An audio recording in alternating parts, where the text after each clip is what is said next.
Hey, this is Anthony coming at you again from OTB Sports, and we have another week of predictions for these NFL playoffs. And I think last week I got a little bit lucky and got all 6 games correct. Let's see if we can keep the streak alive and get all 4 matchups this week in the same fashion. Now, we have the first game coming up Saturday afternoon. The Cincinnati Bengals are going to travel to see first seed Tennessee Titans. Now, I think this game for sure will have its fireworks, but I do think that you're going to see a little bit more of the veteran leadership show in the Tennessee Titans. They've been there. They've done that. The return of King Henry will make a difference. So there's going to be a little bit more juice and mojo and swagger going on with that side of the field. They're at home. The weather will not be that big of a difference. But a few key things here I do want to point out are that the Bengals, of course, have a 4-game winning streak whenever their starters are playing. The Titans have won 4 of their last 5 matchups. So I think both teams ended the season pretty hot. Now, what I think is going to be the biggest difference here is the Titans are just a better team. Their offense is going to be about similar. Defense, the edge goes to Tennessee. The coaching, the edge also goes to the Titans. So what you're going to have is the two offenses. I think Joe Burrow is a special talent, and he's got some really good weapons between Joe Mixon, Jamar Chase, T. Higgins, and Tyler Boyd as well. You cannot forget about him. He's always the forgotten man there. But it's also their first time actually getting to the playoffs and winning. And is led by a young group of players. Their nucleus is unproven and it'll show. So I think Tennessee's going to come away with this one just because they're a better team overall. And they've been there and done that. Next, the matchup of Saturday Night Football will be extremely exciting. I'm ready to see how the 49ers, who I think I called them upsetting the Cowboys last week. I think they have the perfect team to upset the Green Bay Packers. You're going to have reliable weapons between Elijah Mitchell, Deebo Samuel. I don't expect the Packers will slow either of them down. They're going to pretty much do whatever they've been doing. As long as Mitchell stays healthy, which whenever he is, he's the guy. He's the bell cow. And Jimmy Garoppolo is going to run that offense to a T. Kyle Shanahan's going to have them boys ready to play. And they're just a little bit better of a team when you ask me, though. They have 5 Pro Bowlers, whereas the Packers only have 3. Not that that's saying that much, but it does go to show you just how talented the San Francisco 49ers are. And you should not be sleeping on them at all whatsoever. I did just mention that they have 5 Pro Bowlers. The Packers only have 3, but one of those 3, no need to really beat around the bush here, is Aaron freaking Rodgers. Like, Aaron Rodgers, the 30, let me look this up really quick, make sure I'm getting this accurate. 37 touchdowns, 4 interceptions, almost 70% completion percentage. So, when you look at it, I would give the offensive edge to neither team. They're about a tie. If you had to say just because of the quarterback, I'm going to go ahead and give that to Aaron Rodgers.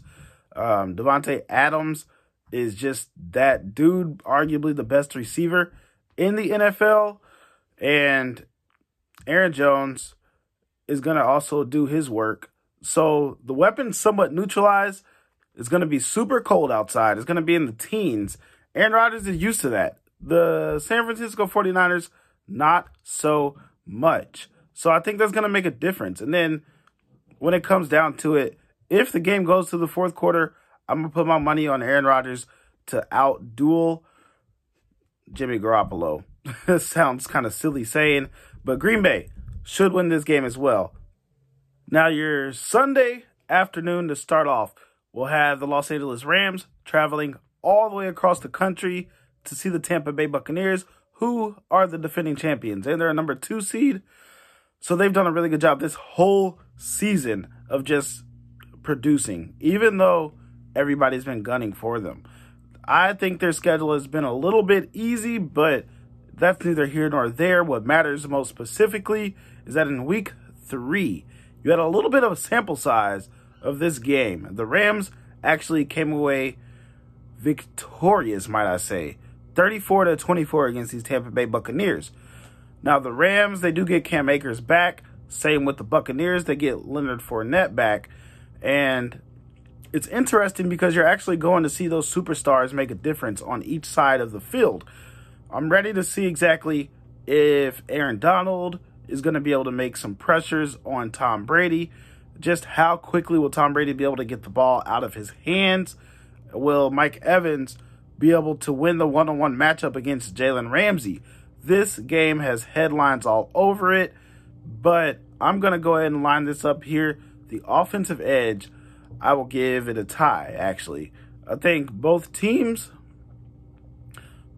with the Buccaneers getting Leonard Fournette back, they can actually do some more things that they have done the whole season. So they will look good, but losing Chris Godwin, that hurts. Antonio Brown not being there, that hurts. Mike Evans is really their only reliable wide receiver that you can count on in this game. So Gronkowski is also going to be there. But then when you look at the Rams side of the ball, Matt Stafford has looked pretty good for the most part. He's thrown 17 interceptions, which is concerning, but all his other stats have been pretty phenomenal. Even when they lost Woods, Odell Beckham Jr. has made up and been a very reliable guy to go to when Cooper Kupp is getting double teamed, who we all know has been a stud all year long. And I don't really expect that to change in this matchup. Cam Akers, he's actually getting into game shape. Offenses are a tie. Defense, I will give the edge to the Rams because they've been better throughout the whole season. And I really expect Von Miller, Aaron Donald, and Jalen Ramsey to make some plays in this game, even though they're going against the GOAT, Tom Brady. Now, the coaching edge I'm going to give to the Buccaneers. Now, I don't know how to go with this game. Honestly, it's really a toss-up. Even when you look at Vegas, they call this a 3-point swing in favorites of the Buccaneers just because they're at home. I'm going to go with the Rams in this one because I think they have something against Tom Brady, who beat them a couple years ago in the Super Bowl when he was with the Patriots.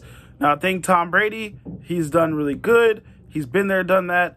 The Rams, as I just mentioned, Sean McVay is hungry. They've thrown in all their chips to win a Super Bowl this season, and that's evidenced by all the trades that they've been making. So I'm going to go with the Rams in a tight one, and let's just hope we're right there on that one. Now, the Sunday Night Football. Whoo!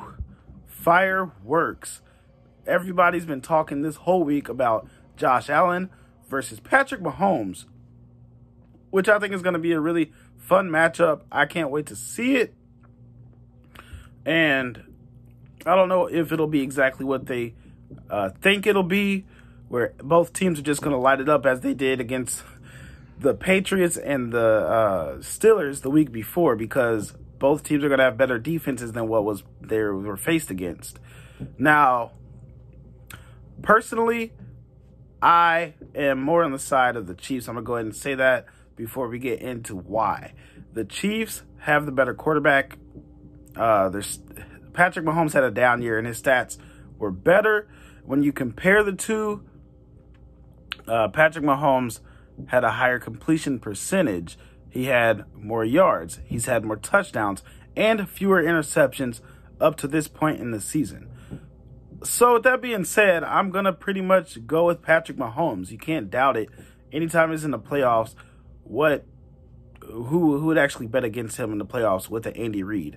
The defense has been better than it has in years past. It was definitely better than the Week 5 matchup when the Buffalo Bills actually beat the Chiefs 38-20. Josh Allen, I think he'll make some plays. Devin Singletary's running the ball better. Their defense They have studs and they're really solid. There's no weakness in any level of the Buffalo Bills' defense. I am just a firm believer that the Chiefs are going to have a little bit of revenge in their hearts, and they feel a little bit like the underdogs. The media, a lot of those media guys are choosing the Bills to win this game. Vegas is actually counting this. If they were on a neutral field, the Bills would win, and the Chiefs play better when they're the underdogs. So this game, Andy Reid is going to have to show aggression the whole time and don't let his foot off the gas. Even if there's a mistake, go right at Buffalo, because as soon as you let off, Buffalo has the weapons and their whole team is geared to beat Kansas City. So I think this is going to be a matchup here, Sunday Night Football. I'm going to go with the Chiefs to come away with that win. So let's go through all this one more time. The Titans, I think they're going to end up beating the Bengals at home. The Packers, I think they're going to also beat the 49ers at home as well. Mainly because Lambeau is a huge home field advantage. It's going to be cold, and they got that freakishly talented machine in Aaron Rodgers. And the Buccaneers, this is my upset here. They're going to lose to the Los Angeles Rams, who are traveling all the way across the country. And to end Sunday Night Football, Kansas City will be making their way to an AFC Conference Championship game. And the Bills are going to be right there, close, but not quite making it over the hump to beat the Chiefs. Let's hope this one is actually accurate, just like the week before. 6 out of 6. Let's make this 4 out of 4. If I'm wrong, come back and tell me. Get at me, comment, like, subscribe, of course, as always. And this is Anthony once again. Peace.